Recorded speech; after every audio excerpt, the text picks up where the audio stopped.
After the longest shutdown in history, the House passed a bill last night to fund the government through January 30th, and President Trump signed it, reopening the federal government, which had been shut since October 1st.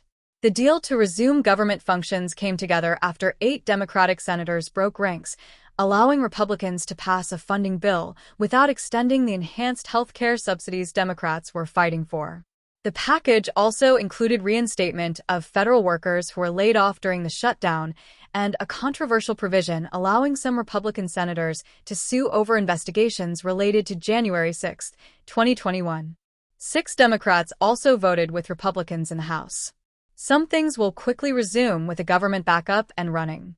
About 800,000 federal employees who had been furloughed or working without pay will start receiving a paycheck again and get back pay. The spending package restores full funding for SNAP benefits through next September. Some of the nearly 42 million Americans who rely on the program should receive funds within 24 hours, but the time frame will vary by state.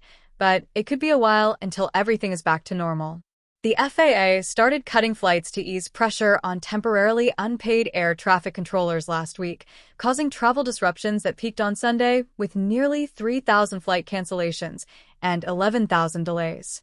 With the shutdown over, the FAA said the cuts would remain at 6% this week, rather than rising to 10% as planned, and will be lifted once it is safe to do so. However, National Air Traffic Controllers Association President Nick Daniels said earlier this week that it took over 2 months for staffing levels to rebound after the last shutdown ended in 2019. And government data will be weird for a while. There will be delays, and the White House said inflation and jobs data from October, which the government has not been collecting, may never be released. That would leave the Fed without critical information when deciding whether or not to cut interest rates in December.